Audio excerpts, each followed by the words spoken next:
እዚህ ስንመጣ ሌላ ገጽ እንዳላት እንረዳለን። መተሳየው ሰዎች የተለየ ነገር የሚሉት ነገር ሉሲ የዛሬ 50 ዓመት ስትገኝ በሙሉ ያለም ትኩረት ወደ ኢትዮጵያ ነው።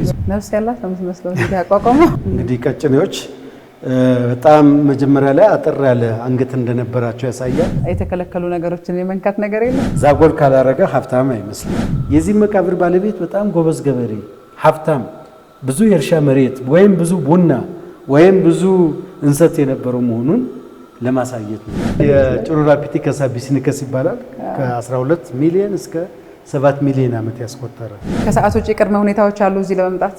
አሁን እዚህ 5 ኪሎ ሆኖ ብሔራዊ ሙዚየም መጥቻለሁ። አቅም የመጀመሪያ ነው የሚል ጎልማሳ ታገኛለሽ። አዳዲሶችም በመጡ ቁጥር በቅርስነት መቀመጥ ያለባቸው ቅርሶች ይገባሉ። የኬንያ ብሔራዊ ሙዚየም ወደ ኢትዮጵያ ብሔራዊ ሙዚየም ንብረታችንን አስረክበውናል። ፎቶ ማንሳት ይቻላል። አንዳንዱ ምንድነው የሚለው እኛ እኮ ግዙፍ ነበር አድርገን ምን ተፈቀው። እኔም እንደዛ ስላልኩ ሀገሩን እዚህ ጋር ወክሎ ኢትዮጵያዊ ነኝ፣ ኢትዮጵያን ማስተዋወቁ ታሪኬን ነው ባህሌ ነው ብሎ ከመናገር በላይ የሚያኮራ ነገር። ጤና ይስጥልን፣ እንዴት ናችሁ? የፋና ፖድካስት ቤተሰቦች ተመልካች አድማጮቻችን፣ ፋና ፖድካስት ጉብኝት ላይ እንገኛለን። ጉብኝታችን ዛሬ ቀደምትና አንጋፋ የሆነውን የኢትዮጵያ ብሔራዊ ሙዚየም ልንጎበኝ ነው።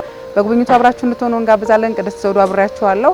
የሚያስጎበኙን ደግሞ በዚሁ ተቋም የትምህርት ዴስክ ኃላፊ የሆኑት አቶ ንጉሱ መኮንን ናቸው። ከእሳቸው ጋር ቆይታ እናደርጋለን። አብረን እንሁን። እንደምናሉ አቶ ንጉሱ ሰላም ነው? እንደና ቆዩ። ሙዚየማችንን እንግዲህ እንደ ሀገር ያለን ትልቅ ሀብት ነውና ምን ጎበኝ መተናል። ከምንድን ነው የምንጀምረው? እድሳቱ እየተሰራ ነው እያየሁ ነበር። ደጅ ያለውን ስራ ትንሽ ስራዎች ቀራሉ ይመስለኛል። እስኪ ደግሞ ጉብኝት የሚጀምረው ከውጭ ነው። ነገር ግን እኛ በአብዛኛው ጎብኚዎቻችን ሲመጡ ከዚህ ካርታ ነው የምንጀምረው። ሀገራችን እንግዲህ በሁሉም አቅጣጫ ስንሄድ በርካታ መስህብ ቦታዎች አሉ። ስለዚህ እነዚህንም እግረ መንገዳችን አስተዋውቀን ከዛ በኋላ ደግሞ ወደ ንጉስ ወይም ድንቅነሽ እንገባለን። ሀገራችን ያሏት ዋና ዋና መዳረሻ ቦታዎች አሉ። በየትኛውም ቦታ እንግዲህ ጎብኚው እንደ ፍላጎቱ፣ ምክንያቱም የቅርስ አይነቶች ብዙ ናቸው። ተፈጥሯዊ ቅርስ አለ፣ ታሪካዊ ቅርስ አለ፣ እንደዚሁም ደግሞ ባህላዊ ቅርሶች አሉ። ስለዚህ ከመጀመሪያው ከዚህ ከአክሱም ጀምረን እስከ ሁሉም የሀገራችን ክፍል ያሉትን ዋና ዋና መዳረሻ ቦታዎችን እናሳያለን። እንግዲህ አሁን ለጊዜው ምን ጎበኛቸው እነዚህን ሁለቱን ክፍሎች ነው። የመጀመሪያው እንግዲህ ይሄ የቅድመ ታሪክና እንዲሁም ደግሞ የተለያዩ ቅሪቶች የተገኙበትን የሀገራችን ክፍል የተሰባሰቡትን እነ ሉሲ እነ አርዲ ሰላም ከ12 ሚሊዮን እስከ 160 ሺህ ዘመን ያለውን የሚያሳይ ግኝቶች አሉ ማለት ነው። ወደ እነዚህ ክፍሎች ስንሄድ ማለት ስንት ክፍሎች ናቸው ያሉት ማለት ነው? አሁን 4 ክፍሎች ነበሩ። ሁለቱ አክቲቭ ናቸው፣ ሁለቱ ደግሞ በእድሳት ውስጥ ነው። እርስዎ ነው የሚመሩን። የትኛውን እንጀምር እስቲ? ከታች ወደ ግራውንድ እንወርዳለን። ተመልካቾችም ያው ብዙ ነገር እያዩ እንደሆነ ተስፋ እናደርጋለን። ይከተሉናል። ይከተሉን። እንግዲህ ያው እዚህ ጋር የምታያት እንግዲህ የዛሬ 51 ዓመት በሃዳር በሚባለው ቦታ በታችኛው አዋሽ ሸለቆ በአሜሪካዊ ተመራማሪ ፕሮፌሰር ዶናልድ ጆሃንሰን የተገኘችው ሉሲ ናት። እንግዲህ ይሄ ምንድነው የሚያሳየን? ነጩ ያልተገኘውን 60% የሚወክል ሲሆን ይሄ ብሮን የሚመስለው ወይም እንጨት የሚመስለው ደግሞ 40% የተገኘውን ነው የሚያሳየው ማለት ነው። አጠቃላይ ቁመቷ አጠቃላይ የነበራትን ቁመኗ ምን እንደሚመስል አረማመዷ ጭምር በሁለት እግር ቁማ የምትሄድ እንደነበረች፣ እጆቿ በጣም ረጃጅም፣ ምክንያቱም አንዳንድ ጊዜ ዛፍ ላይ ለመንጠልጠል እንዲያመቻት ምትጠቀም እንደነበረች ነው የሚያሳየው። ምክንያቱም ረዘም ያለ ወደ ጠጋ ያለ ነው እንደ ቁመቷ እንግዲህ 1 ሜትር ከ10 ሴንቲሜትር አካባቢ እንደሆነ ነው እንግዲህ ጥናቱ የሚያሳየው ማለት ነው። ይሄ ሞዴሏ ነው እንጂ ዋናው እናያለን በኋላ ማለት ነው። በቁጥጥር እንጠብቀዋለን። ይሄ ደግሞ በአጠቃላይ የቅሪት አካል አፈጣጠር ምን እንደሚመስል እንግዲህ ቅሪት ለመፈጠር የሆነ አካል ይሞታል ማለት ነው። ለምሳሌ እንስሳት ከሆነ እንስሳት ወይም የሰው ቅድመ ሰው ዘር ከሆነ ይሞታል፣ ይበሰብሳል። ወንዝ አካባቢ ከሆነ በተለይ ወዲያው ቶሎ እንትን ይልና እዛው ዲኮምፖዝ እየሆነ ይሄዳል። ስለዚህ የትኛውም ነገር ቅሪት አካል ሊባል ይችላል። ድንጋይ አንዱ ነው፣ እንጨት አንዱ ነው። እዚህ ጋር ፍራፍሬዎች ሁሉ አሉ። አሁን ይሄኛው የምናየው እዚህ ጋር ተመልክቼ ይሄ እድሜው ወደ 28 ሚሊዮን ዓመት ያስቆጠረ ኮላ ፒኔት የሚባል ጭልጋ አካባቢ የተገኘ ነው። ጭልጋ ሰሜን ጎንደር አካባቢ ይሄ እንጨት ነው። እነዚህ በእድሜያቸው ሲሰላ በጣም ረጅም እድሜ ያላቸው ቅሪቶች ናቸው። እዚህ ጋር አሁን ያዘው እንቁላል አለ ወደ 3.4 ሚሊዮን ዓመት ያስቆጠረ። ይሄ ያዘው እንቁላል ነው? አዎ። ይሄኛው እንግዲህ ኦልሬዲ ፎሲላይዝድ ሆኗል ማለት ነው። ድንጋይ ሆኗል። በጣም አሸዋ ላይ ተቀብሮ የነበረ ነው ወጥቶ እንትን ይላል። እዚህ ጋር ደግሞ ቅጠል ድንጋይ ላይ ረግፎ እዛው ፕሪንት ሆኖ ቀርቶ ያሳያል። ይሄ ደግሞ ወደ ከ21 እስከ 22 ሚሊዮን ዓመት ያስቆጠረ በጣም የቆዩ ልክ እንደ ካርቦን ቁጭ አድርጎታል። ቅጠሉን ግን ይሄኛው እርጥበታማ ሲሆን ለብዙ ጊዜ ተጣብቆ ይቆይና ያንን ምስል ይዞ ይቀራል። ቅጠሉ ሲጠፋ እሱ ምስሉ ይዞ ይቀራል። ይሄ ደግሞ የዘመናትን ስሌት ምክንያቱም አሁን የቅድመ ሰው ዘር የሚባለው እንግዲህ መጀመሪያ መነሻ የሚባለው ጥናቱን እንትን የሚለው ከ7 ሚሊዮን አካባቢ ይጀምራል ማለት ነው። ከ7 ሚሊዮን እስከ ዘመናዊ ሰው ድረስ ያለውን ለመረዳት እንግዲህ በአሁኑ በዘመናዊ መንገድ ሰዓትን የምንቆጥረው በሰከንድ፣ በደቂቃ፣ በሳምንት፣ በቀናት፣ በአመት፣ በወራት ምናምን እንደምንለው ሁሉ ይሄንን ረጅም ዘመኑን ለመረዳት የበለጠ የተለያዩ የዴቲንግ ቴክኒኮች አሉ ማለት ነው። ዘመኑ ለምሳሌ ሉሲ 3.2 ዓመት ናት ስንል እንዴት ነው የታወቀው? እንዴት ታወቁ? ወይም መለኪያው ምንድን ነው ይባላል። እና ከዛ አንፃር እንግዲህ ሁለት አይነት መለኪያዎች አሉ። አንዱ አንጻራዊ፣ ሁለተኛው ደግሞ ፍጹማዊ የሚባሉ አለካክ መንገዶች አሉ። ለምሳሌ ሉሲን ወደ ታች ቆፍሮ በተገኘው እንደገና ሁለተኛ ደግሞ በአርጎን 39 49 እና 30 እና 40 የሚባሉ ኬሚካሎች አሉ። ፎስፈረስ ሃፍ ላይፍ ታይሙ እንዴት እንደሚቀየር ያንን በማስላት በኬሚካል ፎርሙላ በሁለቱም መንገድ እንግዲህ የሉሲ እድሜ ጂኦሎጂካል እድሜዋ 3.2 ሚሊዮን ዓመት መሆኑ በሁሉም ተመራማሪዎች አረጋግጠዋል ማለት ነው። እዚህ ጋር ደግሞ በሚሊዮን ዓመታት ያለውን ህይወትና የባህል ሁኔታ በኢትዮጵያ ምን ይመስላል? ይሄ ደግሞ ሳይንሳዊ ጠቀሜታው ሉሲ መገኘቷ ምንድነው ያመጣው? ሉሲ ወይም ድንቅነሽ በዓለም ላይ ታዋቂ የሆነችው ስትገኝ 3.2 ሚሊዮን ዓመት ያስቆጠረ 40% ቅሪት የተሟላ ኦልሞስት ፓርሻሊ ኮምፕሊትድ የሆነ ቅሪት በዓለም ላይ አልነበረ። በሁለት እግርም ቀጥ ብሎ መሄድን የመጀመሪያው ምልክት የተገኘው ሉሲ ላይ ነው ማለት ነው። ስለዚህ ሉሲ ለሳይንሱ ማደግ ትልቁን ሚና ተጫውታለች ማለት ነው። የሰው ዘር መገኛ ተብላ ትጠራ የነበረችው ደቡብ አፍሪካ ናት። ምክንያቱም የመጀመሪያው የሰው ዘር ግኝት በደቡብ አፍሪካ ውስጥ ስለተገኘ። ነገር ግን ሉሲ የዛሬ 50 ዓመት ስትገኝ በሙሉ የዓለም ትኩረት ወደ ኢትዮጵያ ነው ይዘው። ሉሲ ተገኘች ስንል ከሉሲ በፊትም ከሉሲ ዘመን ጋርም ከዛም በኋላ የነበሩ የተለያዩ እንስሳቶች አሉ። ምክንያቱም አካባቢው የተለያዩ ቅድመ ሰው ዘሮች እንደዚሁም ደግሞ የተለያዩ እንስሳት የኖሩበት የነበረ አካባቢ ነው። ይሄ እንግዲህ ጥንታዊ የአሳማ ዝርያ ነው። ዋርቶክ ተብሎ ይጠራል ወይም ሳይንሳዊ መጠሪያው ሲዩዲስ ይባላል። ይሄ መንጋጋውን ነው የሚያሳየው። ቀንዱ እዚህ ጋር አለ። ይሄ ደግሞ ራስ ቅሉ ወይም ፊት ለፊት ያለውን ያሳያል። ምን ያህል ትልልቅ እንደነበሩ በሂደት ግን በአካባቢ መለዋወጥና በተለያዩ ኢኮሎጂካል ፋክተርስ እየቀነሰ በቆይታቸው የሚያሳይ ነው። እንግዲህ ይሄ ምስል እዚህ ጋር የምናየው ነው ማለት ነው። እንግዲህ ኦልሞስት አብሬጅ የመካከለኛ ሰው ቁመት የሚያክል እንደነበረ በጣም አስፈሪ በጣም ትልልቅ ገጽታቸው ራሱ ለየት ያሉ እንስሳቶችም ጭምር ይኖሩ እንደነበረ ያሳያል ማለት ነው። በወቅቱ ማለት ነው የዛሬ 3.26 ሚሊዮን ገደማ አካባቢ አዞ እንግዲህ ተመልከው ወደ 6 ሜትር የሚረዝም የፈረስ ዝርያ የቀንድ ከብት ዝርያ አጠቃላይ እዚህ ጋር በቃ ያልተገኘ የእንስሳት ቅሪትም የለም ማለት ይቻላል። እነዚህ ደግሞ የቀንድ ከብት ዝርያዎች ሳይንሳዊ መጠሪያቸው ቦቪድ ተብሎ ይጠራል። እዚህ ጋር እንደምታዩ ባለቀንድ ከብቶች እንግዲህ ይሄ የሚያሳየን በጣም ትልልቅ ቀንድ የነበራቸው በአብዛኛው የሚኖሩት ገላጣማ ወይም ሳር ወይም ሳቫና የምንለው አካባቢ ላይ፣ ምክንያቱም ቀንዳቸው ከቦታ ቦታ ተንቀሳቅሰው መመገብ ስለማይችሉ በአብዛኛው የሚመርጡት ገላጣማ የሆነ ሳር የሚበዛበት ቦታ ነው። ትንንሽ የነበራቸው ደግሞ ሁለቱም ላይ መኖር ይችላሉ። በአብዛኛው ግን ራሳቸውን ለመከለል ከጠላትም እንደገና ጥላም ለማግኘት ሲሉ በአብዛኛው በዛፍ በብዛትና ሳርም ባለበት አካባቢ ላይ ይኖሩ እንደነበር እንግዲህ ያሳያል ማለት ነው። እዚህ ጋር ደግሞ ጉማሬ አለ። እዚህ ጋር ሁለት አይነት ጉማሬ አለ፣ በጣም ትልቅና ትንሽ የሚባሉ ማለት ነው። እንግዲህ ይሄም ከ3.4 ሚሊዮን ገደማ አካባቢ ላይ የነበረ በጣም ትልቅ የነበረ ነው። የዚህ ገጽታ በደንብ ይታያል በነገራችን ላይ። ይሄ ደግሞ ትንሹ ወደ 1 ሚሊዮን አካባቢ ገደማ ያስቆጠረ ነው ማለት ነው። ቅርሱ አለ፣ መረጃው አለ፣ ፎቶግራፉ ደግሞ እዚህ ጋር እያንዳንዱን ከየት አካባቢ እንደተገኙ መቼ እንደተገኙ አጠቃላይ ምን አይነት ነገር እንደነበራቸው ደግሞ በማንበብ ይረዳል።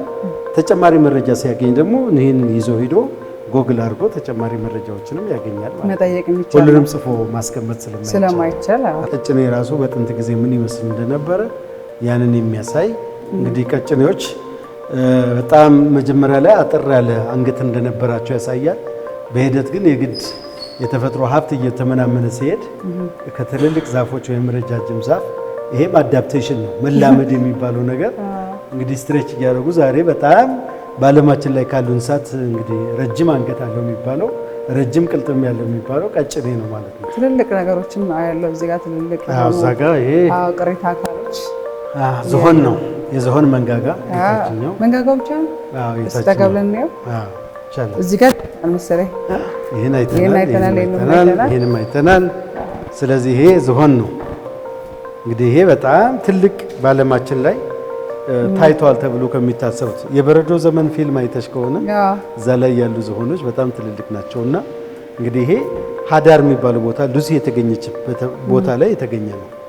እንግዲህ ይሄ ብቻ ወደ 300 ኪሎ ግራም ከዛም በላይ 300 ኪሎ ኪሎ ግራም በጣም ብዙ ነው። በጣም ትልቅ ነው። እንግዲህ እድሜው ወደ 3.94 ሚሊዮን ከሉሲም ይበልጣል በእድሜው ከሷ በፊት የነበረ ነው ማለት ነው። ግን በጣም ግዙፍ እንደሆነ ነው ያለው። በጣም ግዙፍ ነው። እዛ ጋር ማየት ይቻላል እንግዲህ ከህንጻው በላይ ኢማጂኔሽን እንግዲህ ተመልከች። ይሄ ሙሉ ገጽታው ነው እዚህ ጋር የምናየው። እዚህ ጋር የምናየው እንግዲህ ግማሹ ከወገብ በላይ ወደ ላይ ነው ያለው ማለት ነው። ስለዚህ ለመገመት ነው እንጂ ለማየት ራሱ አሰምሽን ነው። ይሄኛው ሉሲ የተገኘችበት አካባቢ ነው። ይሄኛው ደግሞ ደቡብ ኦሞ ነው። ደቡብ ኦሞ ኦሞ ሸንጎራ፣ ፈጀጅ እና ኡዝቢ የሚባሉ የምርምር ቦታዎች አሉ። ዛኪ ላይ የተገኘ ነው ማለት ነው። አሁን ደግሞ ወደዛ እንሂድና እነ ሉሲን እያየን ይሄ እንግዲህ አርዲፒዲከስ ካዳባ ይባላል። ከ5.2 ሚሊዮን እስከ 5.8 ሚሊዮን ዓመት ያስቆጠረ ቅሪት ነው ማለት ነው። ይሄ ከሉሲ በእድሜ ይበልጣል። እቺኛዋ አርዲ ትባላለች። ስለ አርዲ ሰምተሽ ታውቂያለሽ? እንግዲህ አርዲ 4.4 ሚሊዮን ዓመት ያስቆጠረች ናት። ከሉሲ በኋላ ነው መካከለኛው አዋሽ እዛው አፋር ክልል አሳኢሴ የሚባል ቦታ ላይ በርካታ የኢትዮጵያና የውጭ አገር ተመራማሪዎች የተሳተፉበት ግኝት ነው ማለት ነው። ይህንን ግኝት ከ1992 እስከ 1994 እንደ አውሮፓውያን አቆጣጠር የተገኘ ኦልሞስት 60% ተገኝቷል። ይሄ ከሉሲ በ20% ይበልጣል። የሉሲ 40 ነው፣ ይሄኛው 60% ነው። በእድሜም ከ1.2 ሚሊዮን ዓመት በላይ አርዲ ትቀድማለች ማለት በመገኘት ነው ሉሲ አንደኛ። ይሄኛው ደግሞ ራሚደስ ያው ይሄ ማለት ነው አርዲፒዲከስ ራሚደስ ወይም አርዲ ማለት ነው። እዚህ የምናያት ደግሞ ሉሲ ናት።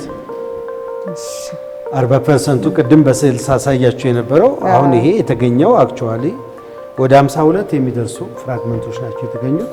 ያንን በመደማመር ነው እንግዲህ 40% ቅሪት ተገኝቷል ተብሎ የሚወሰነው። ስለዚህ በዚህ መልኩ ቅርጽ ለማሳየት ተሞክሯል። ይሄ ዲስፕሌይ ሲደረግ ልክ እንደዚህ ነው የሚቀመጠው።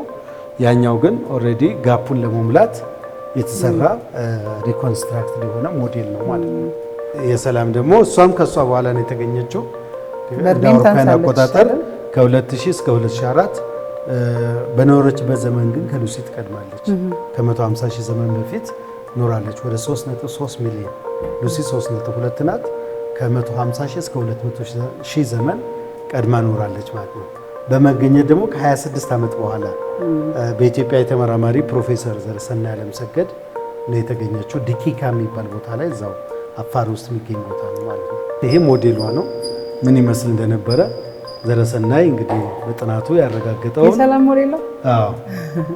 ይሄ ነው። ነፍስ ያላት ነው የምትመስለው። ያቋቋመው ይፈራል ባዳረሽ የሰው ልጅ በዛን ጊዜ የሚጠቀሟቸው መሳሪያዎች ከዚሁ ከድንጋይ ነው ሁሉም ነገር የሚሰሩት። ድንጋይ ነው። ለዚህ ነው የድንጋይ ዘመን የሚባለው በታሪክ። ስለዚህ በሶስቱ የነዚህ ፓሌሊቲክ፣ ሚሶሊቲክ፣ ኒዮሊቲክ የሚባሉ አሉ። በእያንዳንዱ ኤጅ ወይም ዘመን የድንጋይ አይነትና የጠቀሜታውን ወይም መገልገያውን አይነት እያሻሻለ እያዘመነ እንደመጣ ያሳያል ማለት ነው። እንግዲህ ድንጋይን መጠቀሙ የሰው ልጅ ወይም የቅድመ ሰው ዘር ልጅ በብዙ ነገር ህይወቱን ለውጦታል። ራሱን ለመከላከል ፍራፍሬዎችን ከዛፍ አውርዶ እንደገና ደግሞ ጥርሱ መግመት ካልቻለ ሰባብሮ ለማምጣት እንስሳትን ገድሎ አድኖ ስጋቸውን አርዶ ለመብላት ወይ ለመቆራረጥ እሳትም የፈጠረው እኮ በድንጋይ ነው አይደል?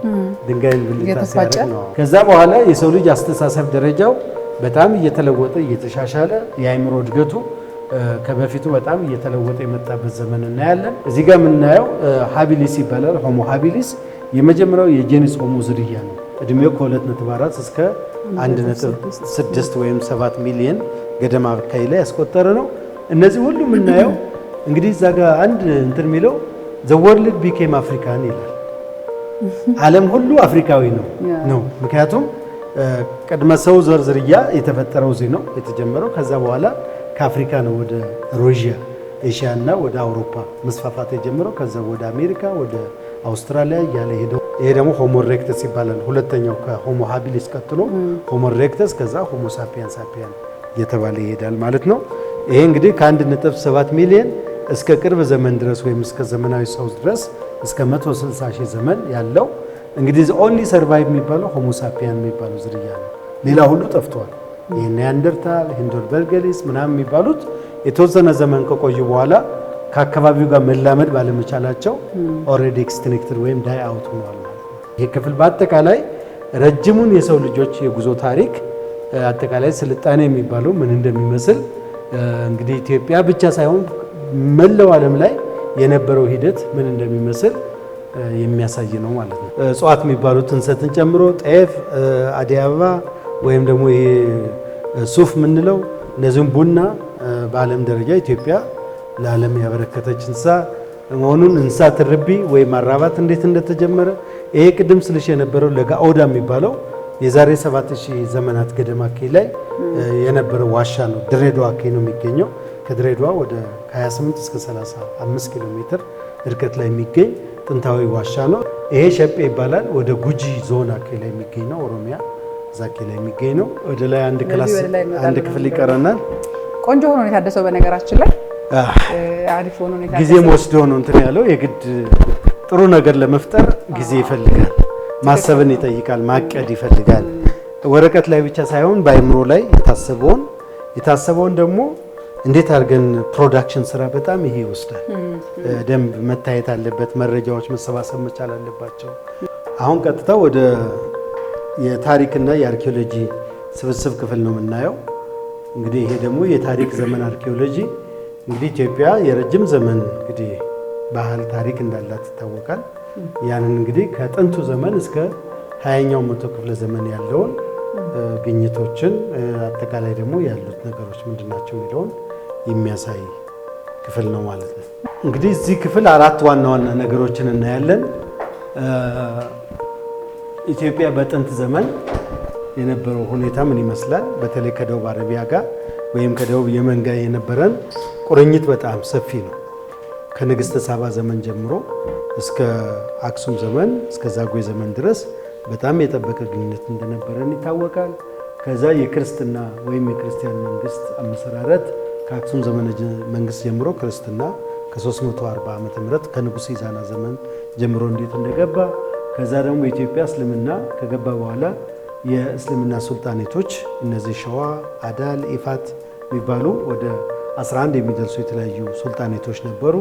ከዛ ቀጥሎ ደግሞ መጋሊቲክ ማህበረሰቦች አሉ። በአብዛኛው ማዕከላዊ ኢትዮጵያ ስንሄድ ከአዲስ አበባ ወደ ጉራጌ ወይም ወደ ወልቂጤ፣ ወደ ወሊሶ፣ ወደ ቱቱፈላ ስንሄድ በርካታ የጥንት የመቃብር ማመላከቻ ቦታዎች አሉ። እነዚህ የምናይበት ክፍል ነው ማለት ነው። ያን ተከትሎ እንግዲህ የአምልኮ ስርዓቱ ተመልከች። ይሄ ከ9ኛው መቶ ክፍለ ዘመን ዓመተ ዓለም ማለት ነው ከቅድመ ክርስቶስ ልደት በፊት እስከ 6ኛው መቶ ክፍለ ዘመን የነበረው የአምልኮ ስርዓት የተለያዩ አማልክቶችን ያመልኩ እንደነበረ የሚያሳይ ነው። እንስሳትም ጭምር ዘንዶ፣ እባብ ሁሉ ይመለኩ እንደነበረ እና አርዌ እስከ ንጉሥ ኢዛና ዘመነ መንግስት እንግዲህ የተለያዩ ጣዖታት ይመለኩ እንደነበር እንግዲህ የታሪክ ድርሳናት ያሳዩናል። እንግዲህ እቺ ሐውልቲ ተብላ ትጠራለች። የሴት አማልክት ናት። ከ9ኛው እስከ 6ኛው መቶ ክፍለ ዘመን የነበረው የአምልኮ ስርዓት እንግዲህ እቺ ሐውልቲ ቦታው ሐውልቲ የሚባል ቦታ ስለሆነ ነው። ትግራይ ውስጥ የሚገኝ ቦታ ነው። ሐውልቷም ያው ሐውልት ማለት ያው ሐውልቲ ስለሆነ ስለዚህ ሴት አማልክት ናት ማለት ነው። ይሄኛው የያሃ ቤተ ምኩራብ እንግዲህ በጥንት ጊዜ የጨረቃ አምልኮ ቦታ የነበረ ቦታ ነው። ክርስትና ከገባ በኋላ ግን ከ9ኙ ተሰዓቱ ቅዱሳን አንዱ የሆኑት አባ አስፌ ቤተ ክርስቲያን ሰርተዋል እዛ አካባቢ ማለት ነው። ግን ይሄ ጥንታዊው የጨረቃ አምልኮ አልሙቃ የሚባለው የጨረቃ ማለክት ማምለኪያ ቦታ የነበረ ጥንታዊ የህንፃ ፍርስራሽ ነው ማለት ነው። ይሄም ደቡብ አረቢያዎች ጋር በጣም ተመሳሳይ የሆነ እዛም አካባቢ ላይ ሰና አካባቢ ላይ ወደ ደቡብ የመን ወደ ኤደን ከተማ አካባቢ ላይ ሲከድ እንደዚህ አይነት ጥንታዊ ህንፃዎች አሉ። እዚህ ጋር የምናያቸው እነዚህ በወቅቱ በተለይ ከ9ኛው እስከ 6ኛው መቶ ክፍለ ዘመን የነበሩ ማህበረሰቦች ይገለገሉባቸው የነበሩ የቤት ቁሳቁሶች፣ ማብሰያ፣ ለእርሻ መሳሪያ ይጠቀሙባቸው የነበሩ ጌጣጌጦች፣ እነዚህ ደግሞ ለንቅሳት ወይም ታቱ ብራይንዲንግ ማድረጊያ ይጠቀሙባቸው የነበሩ ያኔማ ነበር ንቅሳት በደንብ ነበር። ስለዚህ እነዚህ የእያንዳንዱ ሰው የግል መገልገያ መሳሪያዎች ናቸው። ከድንጋዩ ዘመን በኋላ ብዙ ነገሮች ይፈታሉ። ብሮንዝ ምናምን አብዛኛዎቹ እንደዚህ ይጠቀሙባቸው የነበሩ ናቸው። ቢላዋ አለ እዚህ ጋር። ይሄ ቢላዋ ነው። እንደ ዕጣን ማጨሻ እዚህ ጋር። እነዚህ ደግሞ እዚህ ጋር ለቅመማ ቅመም ማስቀመጫ እንደ ዋንጫ መጠጫ የመሳሰሉት ሁሉ እነዚህን ያሳያል ማለት ነው። እዚህ የአክሱምን ጥንታዊ ስልጣኔ ነው የሚያሳየው። ሐውልቱን ጨምሮ አጠቃላይ የአክሱም ስልጣኔ ያበረከታቸው አስተዋጽኦዎች መቼ ተነስተው እንዴት ግዛቱ እየሰፋ እንደሄደ ያሳያል። እዚህ ጋር ደግሞ ጥንታዊ የአክሱም ሳንቲሞች አሉ።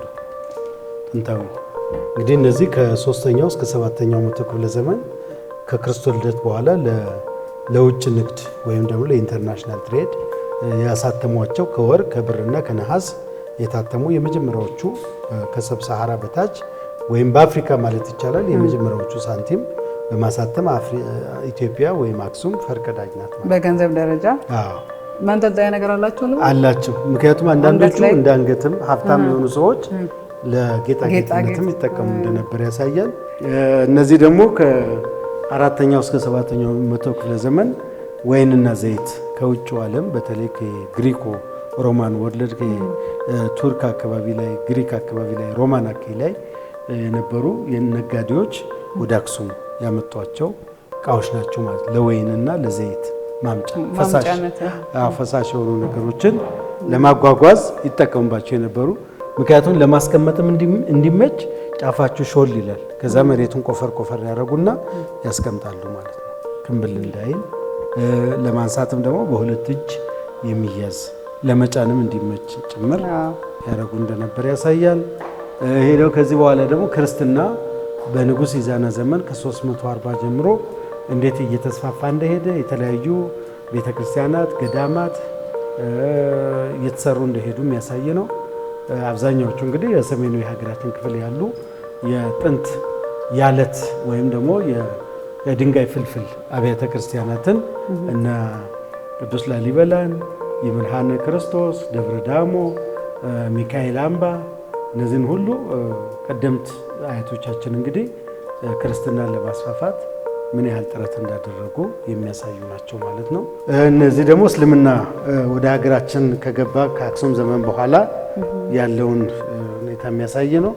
እነዚህ በአረብኛ የተጻፉ የድንጋይ ላይ ጽሑፎች ናቸው። የመቃብር ማመላከቻ ቦታዎች ናቸው። በጣም በእምነቱ ትልቅ ቦታ የነበራቸው አስተማሪዎች ሊሆኑ ይችላሉ። ሼኮች፣ ሀጂዎች፣ ዑለማዎች እነሱ ሲሞቱ የሚቀበሉበት የህይወት ዘመን የህይወት ታሪካቸው የሚጻፍበት ነው ማለት ነው።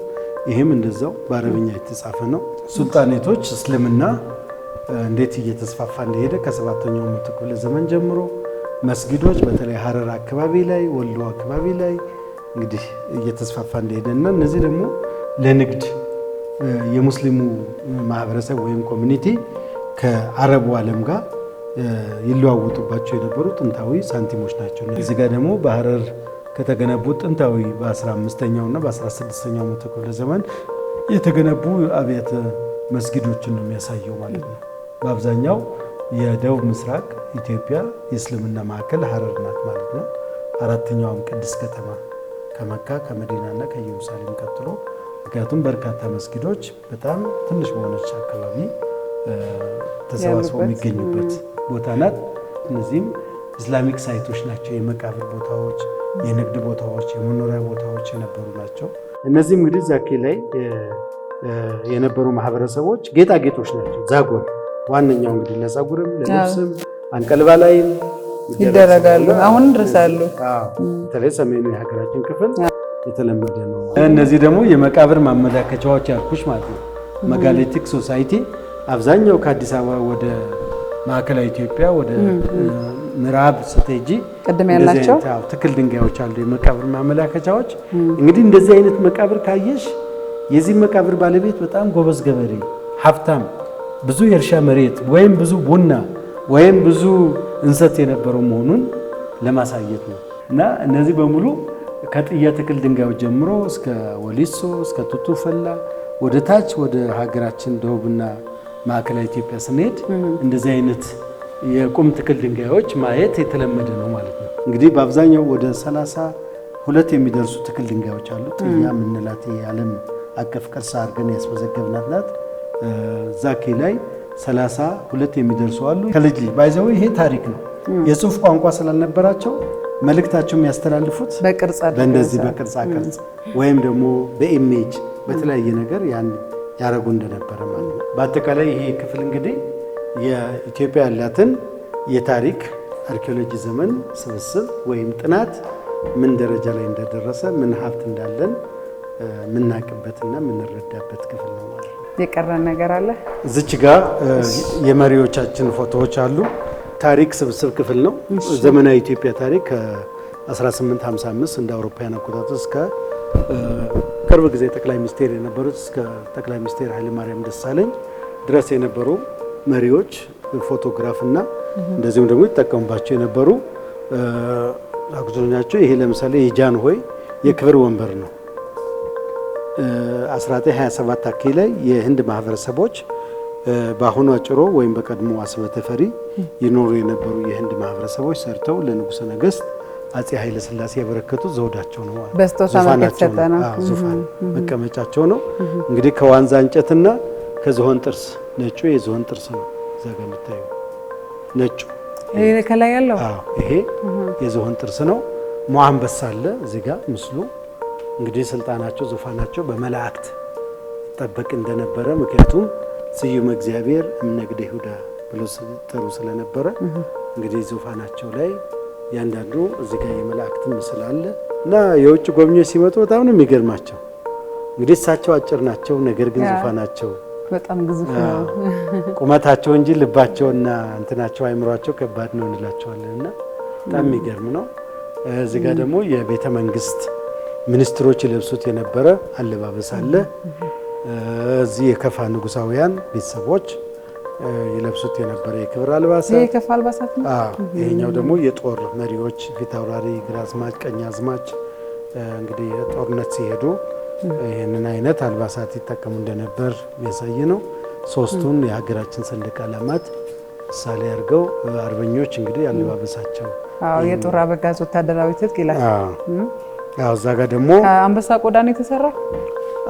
ይሄ ከአንበሳ ይሄኛው የአንበሳ ፀጉር ነው። ይሄኛው ይሄ ደግሞ ተጠለፈ ከአንበሳ ቆዳና ከጨርቅ ይላል ሰራ ነው። እዛ ጋር ዘውዶች አሉ፣ 4 ዘውዶች የዳግማዊ አፄ ምኒልክ፣